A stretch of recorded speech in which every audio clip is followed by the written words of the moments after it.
Today we're going to learn about how to solder. The first type of soldering you can see here is edge to surface. The Cornell notes are linked underneath. Our essential question for this soldering type is describe how edge to surface soldering might be beneficial to understand in the creation of jewelry. The learning targets for the soldering process are: I understand each type of soldering and can demonstrate each technique.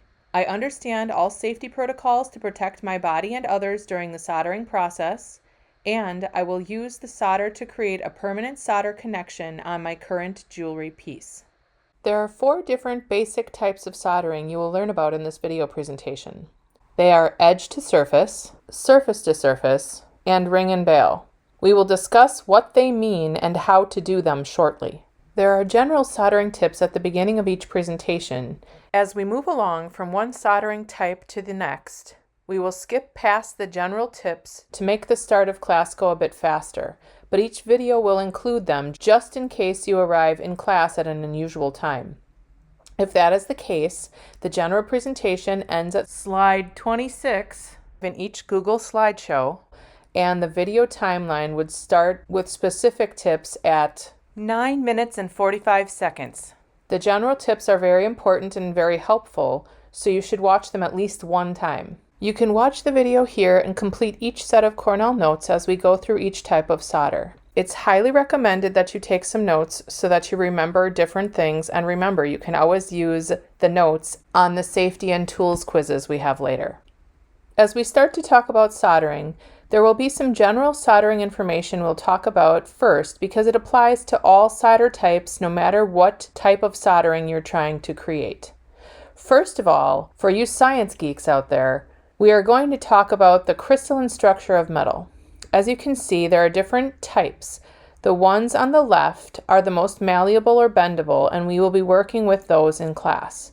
What you need to realize about metal is that it's a substance that has more or less a shiny appearance, is a good conductor of electricity and heat, and can be melted, and are usually capable of being shaped.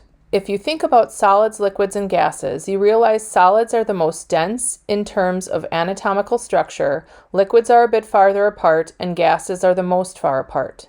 When metal is heated, it will eventually become liquid.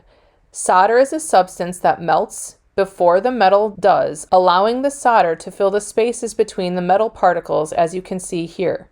When heat is removed from the solder solidifies, creating a permanent bond between metals at room temperature.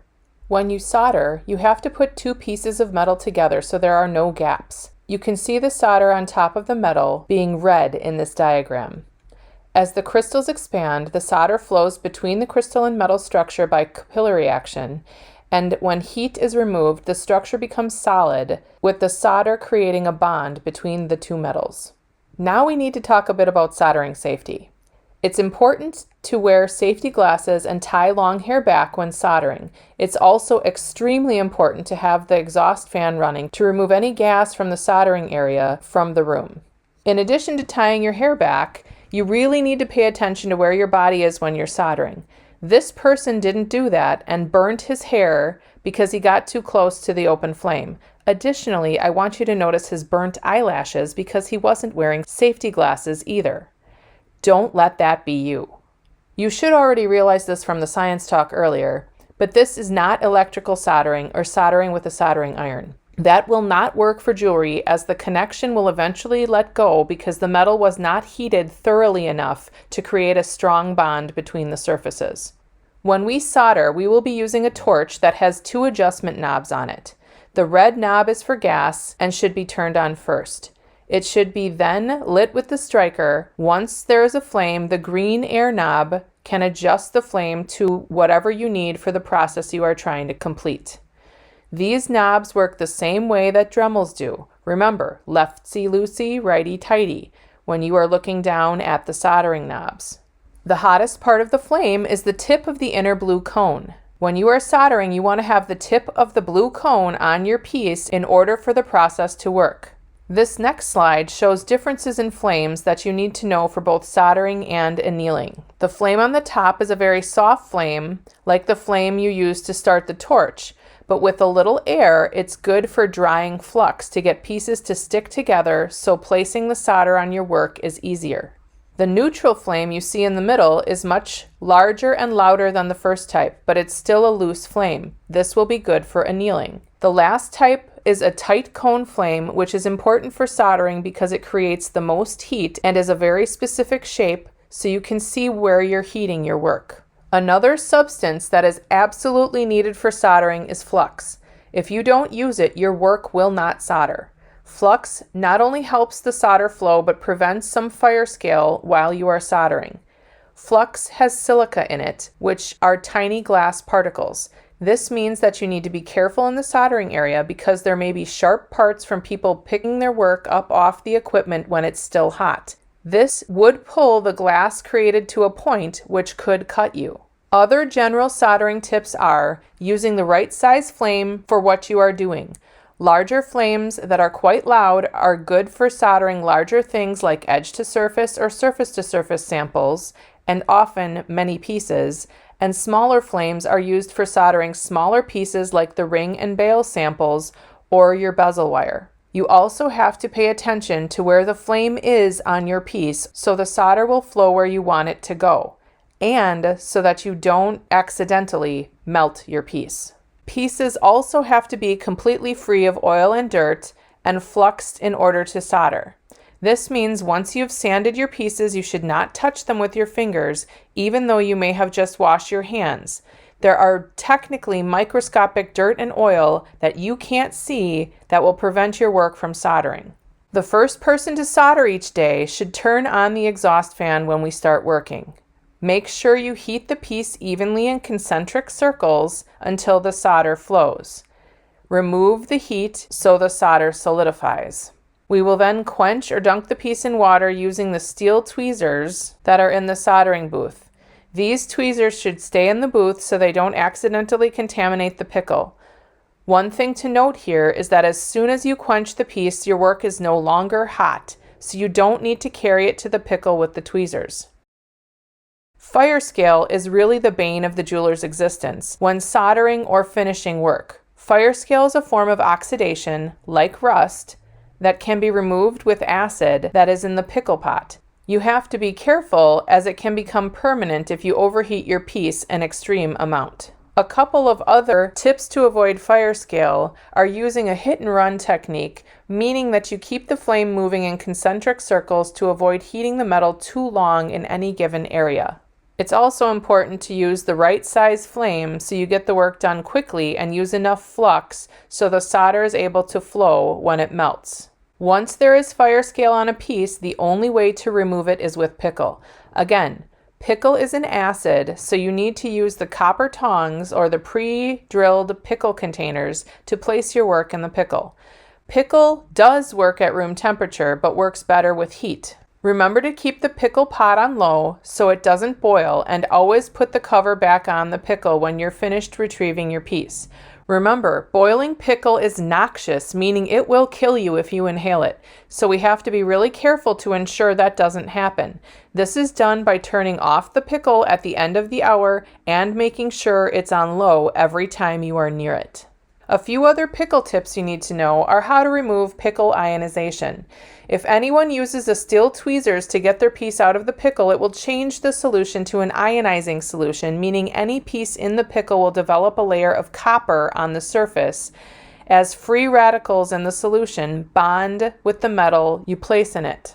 To remove excess copper from your work, you will need to create a new batch of pickle. Then take 1 container of hydrogen peroxide and a plastic spoon of pickle in a separate container and place your piece in it. Check every 5 minutes or so because once the copper is removed, you should take your piece out of the solution. If this seems like too much work, you can always sand the copper off, but it takes a lot more effort. The equipment needed for edge to surface soldering are a third hand and a fire brick. These 2 slides also list things those pieces of equipment can be used for as well. This next slide is just a reminder that you need to make sure pieces are clean and totally flush, meaning they're totally together without any gaps, so that they solder. Now we're going to move on to the steps for edge to surface soldering. First, you will have to flatten the pieces. Although you will be taking pieces from a box near the teacher's desk, they may not be totally flat due to being cut quickly, so you will need to take care of that with a rawhide mallet on an anvil. The next thing you should do is stamp your initials into the pieces so you and your instructor can identify your work. You may have to flatten the pieces after you do this, and notice you will not earn credit if your pieces are not labeled. Once the pieces are flat, you need to file the edge of one piece and sand from that edge to halfway up the piece of metal. You are basically cleaning it so the solder will work. Doing a sloppy job here will create a headache later because the piece won't solder. The entire surface of the other piece should be sanded. And remember, once you sand the pieces, you shouldn't touch them with your fingers. I normally suggest using the top of your tool tin to carry pieces to the soldering area as it makes the process easier. Once you are in the soldering area, pick up the pieces with the steel tweezers and flux all the surfaces of each piece. Then position the filed edge on the sanded surface on the other piece. The piece that is completely sanded should be on the fire brick with the sanded side up. The piece with the filed edge should be held vertical with the third hand. You have to make sure that there is no gap underneath this piece or your sample will not solder. Once the pieces are together, you can sand and cut strips of solder. The example in the upper right shows cutting the solder like fingers and then cutting small squares out of it. Use the cut pieces of solder and place one row, about 4 pieces, along the edge of the T you created with the metal pieces. One thing to note about solder is that you will be given hard solder for these pieces, so you understand how long it will take to make a solder work. I need you to notice that the solders melt at different temperatures because we will be using different temperatures for different processes that we do. While we are creating samples right now with one type of solder, you will have multiple solders in most of the work you do.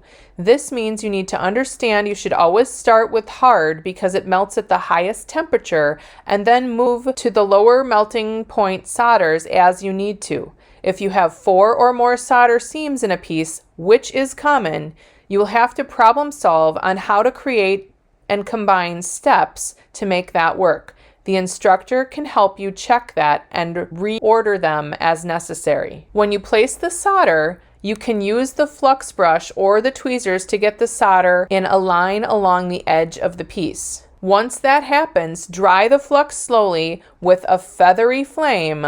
The instructor suggests petting it. Again, it's a hit and run technique so the solder doesn't boil off the piece from applying too much heat all at once. Then you will have to create a 2-inch cone flame in order to solder the piece together. It should be quite loud. Hold the flame perpendicular to the piece. You may have to grab the torch underhanded to do this. It is also suggested that you sit on the smaller stools in the classroom when you're soldering so you can clearly see what you're trying to do. Remember, we're moving in concentric circles to compensate the heat around your piece until the solder flows. Then remove the heat and wait a few seconds for the solder to solidify before removing the work from the third hand. Quench the piece in the water bucket in the soldering area with the steel tweezers and place the piece in your hand. It should be cool at this point. Then place the piece in the pickle with the copper tongs to remove any fire scale from your work. The last step in each process is to clean the work so the instructor can see your solder seam. This also means filing and sanding to ensure no sloppy solder is left. This is practice for removing solder later. Remember, craftsmanship is a part of professionalism, and this practice will help you understand what is expected for finishing actual jewelry pieces. Remember to take process photos and final photos of the solders so you can add them to your digital portfolio. You will need at least 2 images of each type of solder sample, which means you need 8 images total. Once the work is cleaned up, put it in a baggie in your locker until all the pieces are done, and then submit them for credit.